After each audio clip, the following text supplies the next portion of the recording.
Media the news HD की दूसरी सालगिरह और जश्न आज़ादी के सिलसिले में नेशनल प्रेस क्लब झोल में एक तकरीब का इनेकाद किया गया।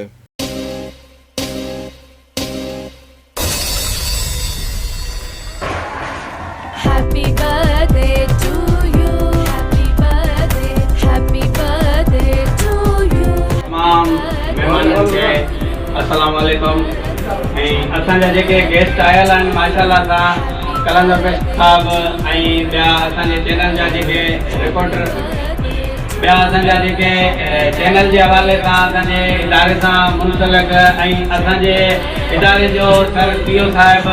जीअं असांजो अॼु प्रोग्राम एनिवर्सरी जे हवाले सां अॼु ॿ ख़ुशियूं आहिनि असांखे। हिकु त असांजे चैनल जी एनिवर्सरी आहे, असांजे चैनल खे 2 साल गुज़री चुका आहिनि ऐं ॿियो असांखे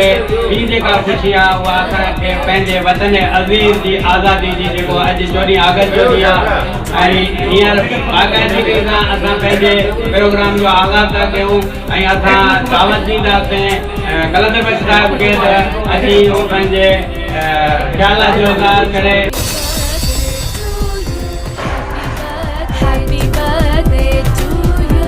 सभी दोस्तों वसण साहब डॉक्टर बिट्टू सिद्दीक इन प्रूव कयो असांखे दावत ॾेई तव्हांजे प्रोग्राम में मीडिया दा चैनल वारे हिसाब सां मुंहिंजी वरती आहे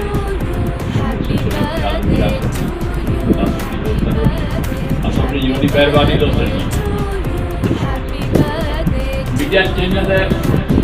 जहिड़ा हुजनि त उन्हनि ते आवाज़ जेको आहे आवाज़ जो ग़रीब आवाज़ ॿारनि खे ऐं मुस्बत आहे जेको उन्हनि जो आवाज़ मथे ताईं रसे थो ॾाढो सुठो आहे बदिल जेको आहे अहिड़ा इवेंट्स हुजनि अहिड़ा थियण घुरिजनि। ऐं ॿियो वरी पाकिस्तान जो ॾींहुं आहे, ख़ुशीअ जो ॾींहुं आहे, आज़ादी जो ॾींहुं आहे जो पाकिस्तान हिन ॾींहं ते आज़ादु थियो आहे ऐं पाकिस्तान में ॾाढी वॾी जदोजहद थी आहे ऐं हिन में काफ़ी माण्हुनि जूं कुर्बानियूं आहिनि, उन्हनि खे सलाम आहे। पाकिस्तान पंहिंजो मुल्क आहे, पाकिस्तान रहे त पाण बि आहियूं ऐं पाकिस्तान रहे पाण न आहियूं। हिन मुल्क जी सभई दोस्त गॾिजी इन ख़िदमत करियूं ऐं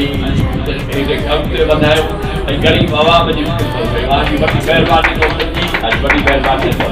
उसके बाद मीडिया द न्यूज़ एचडी और जश्न आज़ादी का केक भी काटा गया।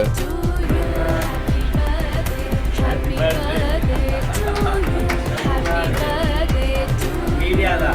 Happy birthday Pakistan.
जेको अची पंहिंजे ख़्यालनि जो इज़हार करे तव्हांजे दाढ़ी जे बूथ में अमीरी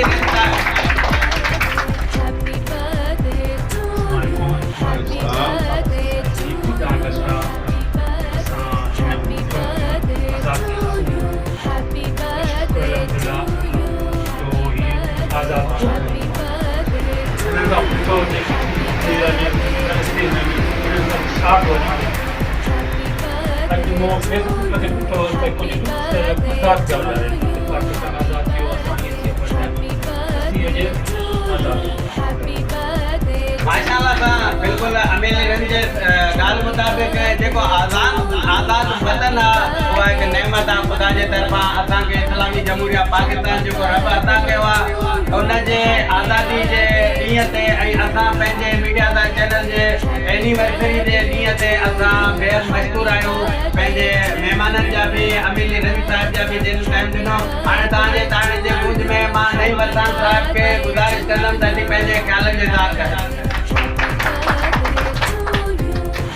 बिस्मिल्लाहिर्रहमानिर्रहीम। सभिनी खां पहिरीं अॼु 14 अगस्त जो ॾींहुं आहे। हवाले सां सभिनी क़ाइदनि खे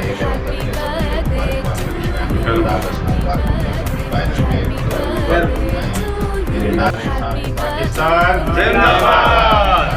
उन खां पोइ मीडिया वारी जेका सालगिरह जो मौक़ो आहे 30 सालगिरह मल्हाई थी वञे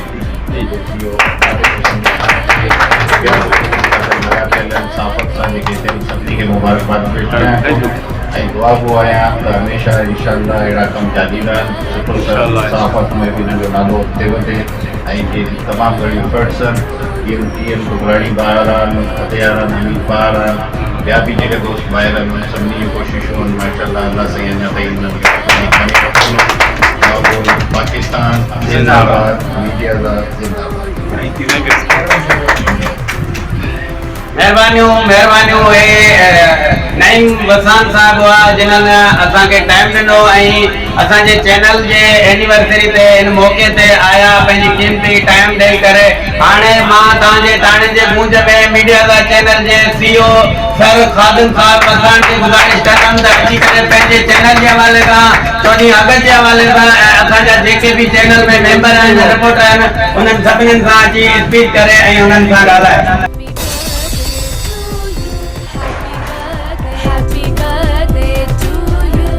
सबका पहिरीं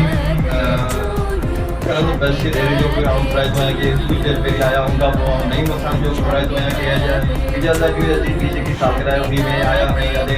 अमीर अली रिजो भी प्राइज में कि इजाज़त भी सालगिरह है उन सां गॾु 14 अगस्त जो इवेंट भी आहे या असांजी आज़ादी जो ॾींहुं बि आहे। उन खां अलावा सिंध भर में जेके भी मीडिया दा यूएस या रिपोर्टर जेके भी ब्यूरो चीफ जेके भी टीवी ब्यूरो चीफ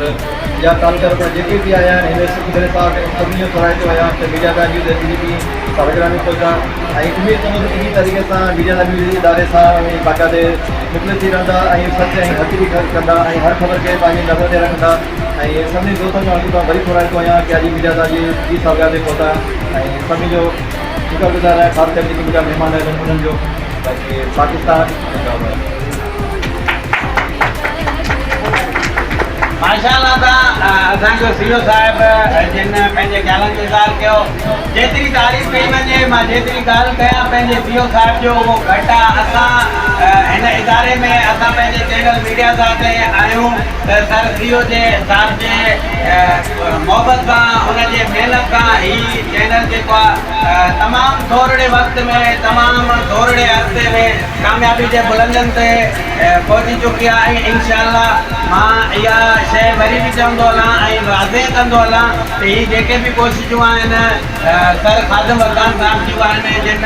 पंहिंजे कावशनि सां ऐं पंहिंजे महिनत सां हिन चैनल खे अॻिते वधाए थो पियो कामयाबी जे तरफ़ रहंदो आहे। हीअ चैनल कामयाब थी बि चुकी आहे माशाअल्लाह सां पूरी पाकिस्तान में छा हीअ चैनल मीडिया दा चैनल असांजो अदर कंट्री में माण्हू जेके ॾिसनि था ऐं असांखे लाइक्स बि कनि था कमेंट्स बि ॾियनि था सब्सक्राइबर बि आहिनि असांजा। हाणे मां पंहिंजे गेस्टनि खे सभिनीनि खे दावत ॾींदो CEO साहिब खादिम वरसान साहिब असांजा आयल जेके गेस्ट आहिनि उहे अची हिन एनिवर्सरी जे मौक़े ते ऐं 14 अगस्त जेको असांजो हिकु आज़ादी जो ॾींहुं आहे असांजे वतन जे आज़ादी जो ॾींहुं आहे उन हवाले सां केक कटनि ऐं सेलिब्रेट कनि हिन प्रोग्राम खे। Happy birthday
इस तकरीब में मीडिया यूनिवर्सिटी के डिविजनल ब्यूरो चीफ अनवर बलोच, डिस्ट्रिक्ट सांगड़ के ब्यूरो चीफ GM तुमरानी, हैदराबाद के deputy bureau chief rice Mohammad भट्टी, सिटी हैदराबाद के रिपोर्टर मोहम्मद असलम शेख, तालका टंडोआदम के रिपोर्टर मिठू सिंधी, विटशाह के रिपोर्टर इकबाल कासिम, सिटी सांगड़ के रिपोर्टर साजिद जलानी, सिटी झोल के रिपोर्टर उमेद अली जलानी, बांदी के रिपोर्टर तालिब हुसैन चांडियो, तालका सिंजोरो के रिपोर्टर जमाल बुगटी, नेशनल प्रेस क्लब के सीनियर सहाफ़ी अब्दुल हमीद खर, काशिफ वसान और झोल शहर के मौजूद शख्सियात ने इस तकरीब में भरपूर शिरकत की और मीडिया न्यूज़ की सालगिरह को खूब एंजॉय किया।